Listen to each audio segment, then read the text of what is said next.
Recently, two atheists who I respect announced that they are now agnostics. I'm speaking of Emerson Green and Mathew Adelstein, who have put out a video and a blog post, respectively, about their journey from atheism to agnosticism. There'll be links in the description if you're watching this on YouTube. Now, if you haven't already, I actually suggest taking a listen and/or read through the linked pieces in the description. Both are quite worthwhile. Now, there has been some ruckus about two atheists moving closer to theism on various parts of the online philosophy, religion, and apologetics discourse.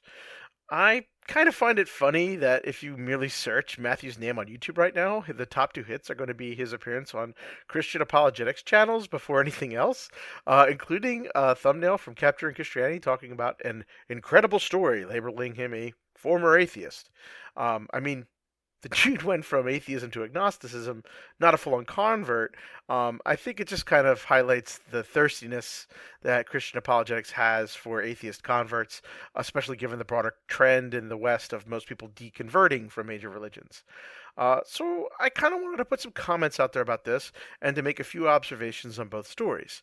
And I certainly don't want to demean either person, and I genuinely want them to express where they feel the evidence has taken them. And full disclosure, I've actually had a good amount of interaction with and respect for Emerson. And while I've not actually interacted with Mathew personally, I have read and watched his stuff, and he's basically in the same category of Joe Schmid from Majesty of Reasons, where I kind of sit and wonder how someone that young could be so smart on philosophy. Um, so I'd actually like to talk about where I actually completely agree with them, despite the fact that I still strongly identify as an atheist. So I'm going to start where both Emerson and Mathew have some things in common in their approach. Both guys are interested in arguments from consciousness, and they are both impressed with arguments from psychophysical harmony, and in a related sense, they are also impressed with arguments about the value selection hypothesis, which to my ears is kind of like the fine tuning or design argument. Now, if you don't know what those arguments are, I would go check out their work on those topics. They explain it far better than I can. But basically, in short, the arguments lead to the conclusion that the fundamental nature of reality is mental and not physical. Now, importantly, it's not like we have an instance of just two smart dudes who happen to think that consciousness is plausibly fundamental. I actually really appreciate Emerson in his video quoting atheist philosopher Paul Draper saying, it wouldn't surprise me if fundamental reality is mind involving. And in case you're not familiar, Paul Draper could rightly be put up there as one of the high priests of atheism in terms of being one of the best defenders of atheism today. So that's not a statement I think we should take lightly. Now, in that vein, I'm actually far more of an agnostic as it relates to views on consciousness than anything else. Although I kind of downplay and don't really like dualism, I think it's less plausible than, say, physical reductionism or panpsychism, including the kind of type 1 physicalism that both Emerson and Mathew outright reject. So that all said, I will still join with Mathew and Emerson and Paul Draper in that I wouldn't be surprised if it turned out that fundamental reality was mind involving. Well, I would kind of be surprised if triomni monotheism turned out to be true, but I'm really talking about the other views of mind first reality. However, I don't think we'd actually ever be able to really know if reality was mind first or not. Um, Now, I'm also not particularly impressed with arguments from psychophysical harmony or design arguments because I think it hinges far too much on the idea that reality didn't have to have these psychophysical laws or that the laws of physics could have been different.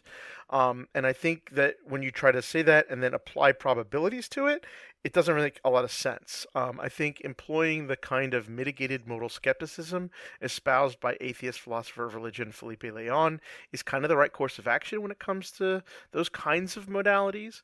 It's just so far removed from the experiences we use as a basis to say that this could have been different that I don't see any basis to engage in speculation about it, let alone assign probabilities to that. Um, and I don't think you generally can do that in almost any case when we get down to like modalities about fundamental reality. I think at least until a theist comes along and says that there is a triomni God who could do all things logically possible, and then that really opens up the space in terms of what you could explore.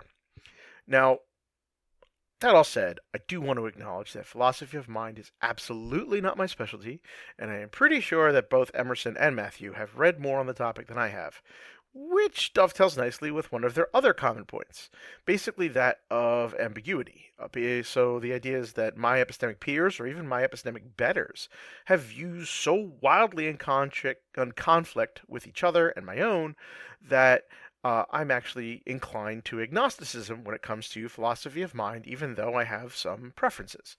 Now, this raises an important question, though, because if I accept that thing about my epistemic peers having wildly different views in philosophy of mind, why am I not an agnostic when it comes to views on whether or not God exists?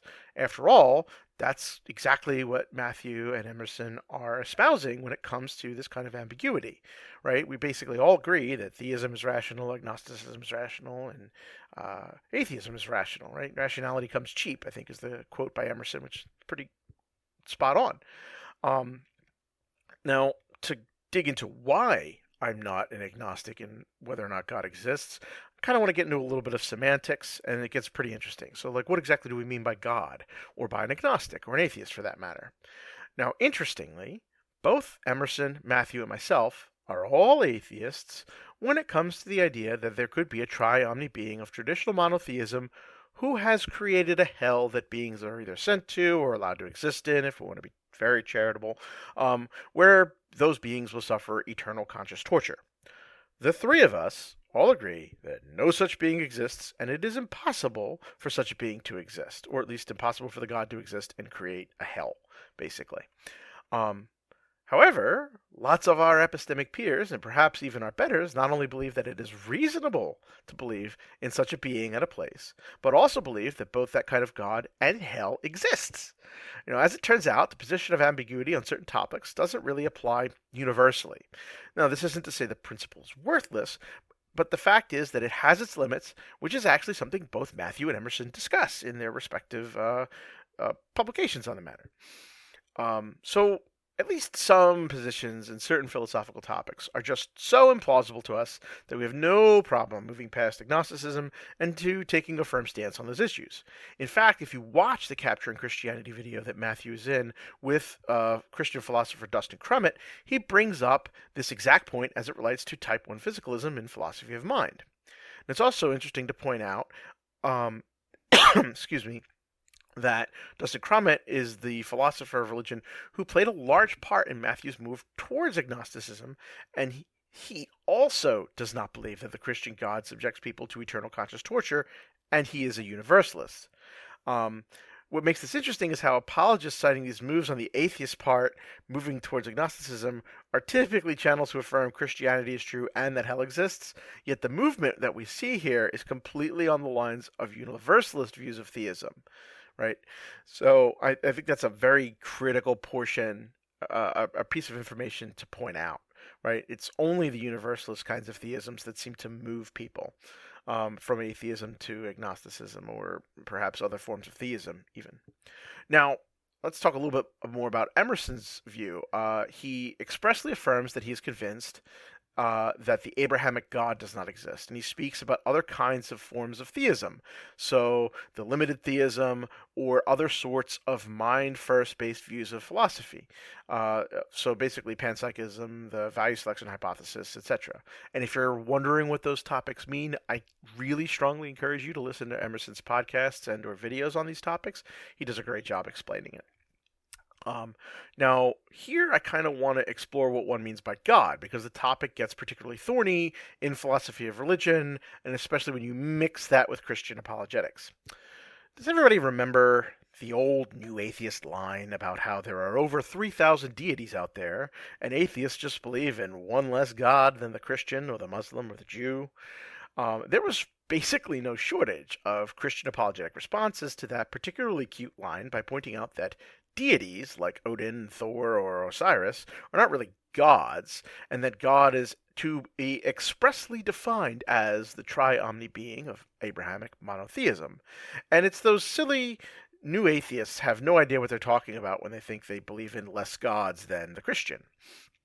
Well, when it actually turns out into atheists moving towards agnosticism, but expressly rejecting the tri-omni being, like Emerson does when he speaks about limited forms of theism, or like say the God of Mormonism is a limited deity, or he speaks about concepts like open theism that severely limit God's supposed omniscience.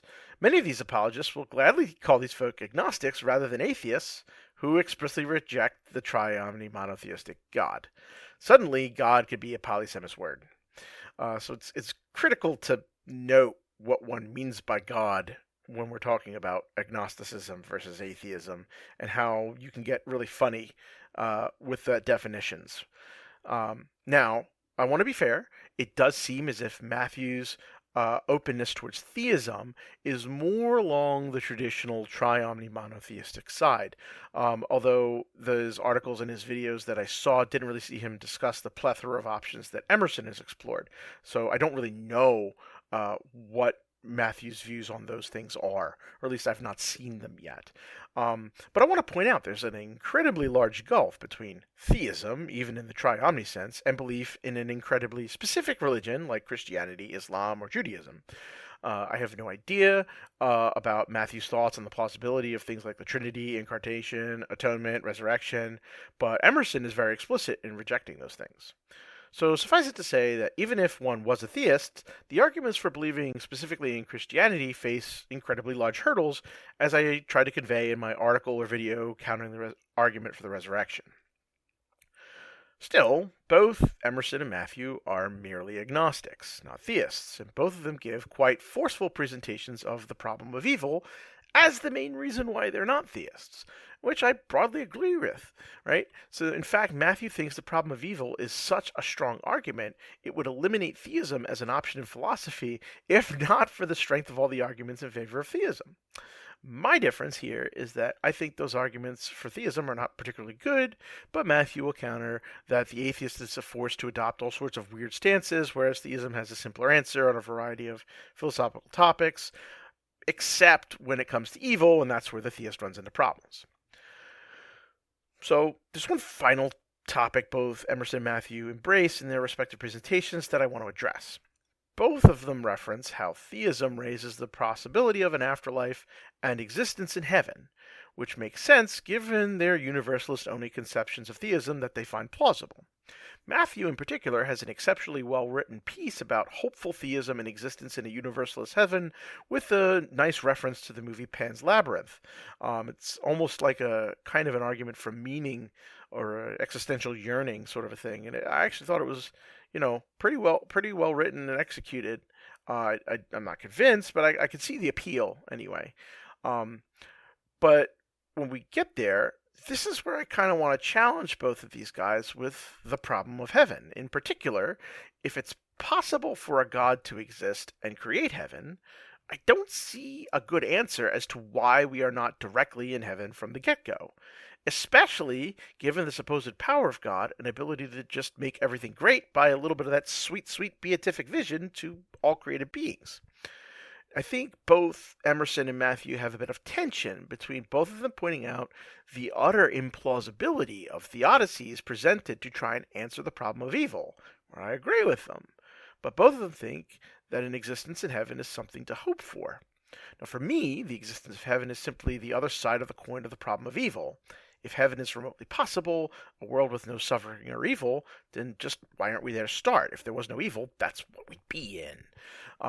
So all the theodicies effectively have to answer the question of why we're not in heaven.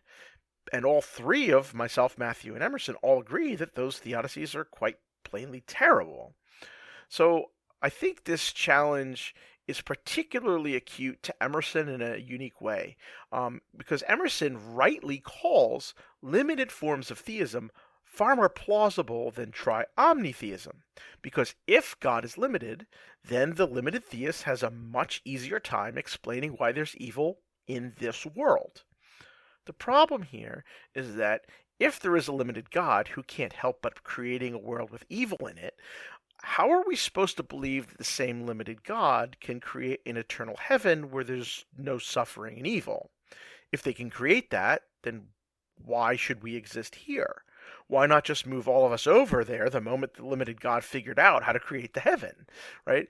In fact, to answer that question, one has to give a theodicy that I think in principle would apply to the triomni God, which is why I don't particularly find limited theism as an answer very compelling if you also pair it with a heavenly afterlife, especially a universalist one. Now, I'm ironically agnostic on the desirability of heaven, something I want to address in a future video about mortality in general, but I do want to reiterate one of Emerson's points. If something sounds too good to be true, it probably isn't. And from where I stand, that's kind of what heaven seems like to me given the world we live in, which is why a big reason why I'm not a theist or even optimistic about a heavenly afterlife. Finally, I wanted to make one more point about issues there are with a universalist theism. If that is indeed the only kind of theism on offer, and we really do live in a kind of religiously ambiguous world where all kinds of theism, atheism, and agnosticism are rational views, I start to find it hard to care very much about the topic.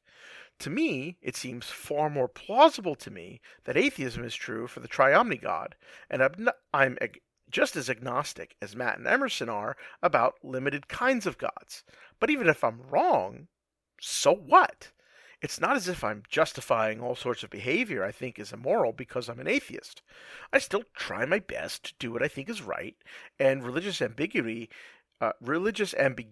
takes a lot of religion-specific supposed moral prohibitions off the table. So if I'm wrong, I still end up going to universalist heaven anyway. The whole issue becomes kind of pointless, like an inverse argument for meaning that apologists like to use. In fact, it gets even worse. Let's pretend I was a cartoonishly evil atheist who did engage in any kind of immoral act I think I can get away with, because, hey, there's no God who wants to punish me. But all of those kinds of people get to go to heaven too. And even for such people, I wouldn't say that any amount of torture is permissible, let alone eternal conscious torture.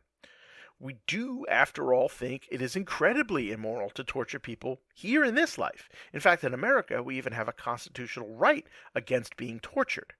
So I don't think a universalist can appeal to a limited time trip into the fires of hell to scare obedience into people who want to do things that are wrong.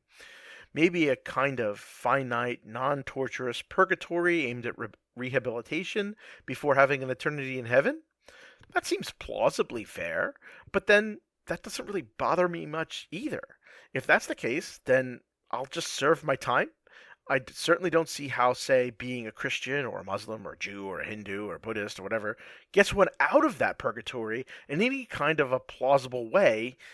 So, what's the point? In fact, if we imagine such a scenario, what exactly is the reason to commit to any one of the very specific religions that bring far less plausible belief commitments than just the kind of universalist theism that my agnostic friends think is so possible? I think that's the thing. What we see among theists, generally speaking, is that they don't really care about mere theism. They care about their specific religion. That's what they defend, that's what they cherish, and that's what they base their specific moralities on, which they then want to enforce on society. Arguments for specific religions are far worse than the heavy philosophical arguments that my newly agnostic cohorts find possible. Right? I actually would love to see Mathew's thoughts on the topic. Emerson has very eloquently laid out his own views. So that's about it. I still have a great amount of respect for both Emerson and Mathew, and I agree with them on a lot of their points. I just still call myself an atheist because when it comes to conversing with the vast majority of theists on the planet, which is to say Christians, Muslims, and Hindus, let alone if we add on the small percentage of theistic Buddhists, Jews, and Mormons, I still very much believe their gods or gods don't exist. So to them, I'm an atheist, no matter what my agnosticism towards more general kinds of mind-first fundamental reality, deism, or other kinds of limited forms of theism. So, that's it. Thanks a lot for watching.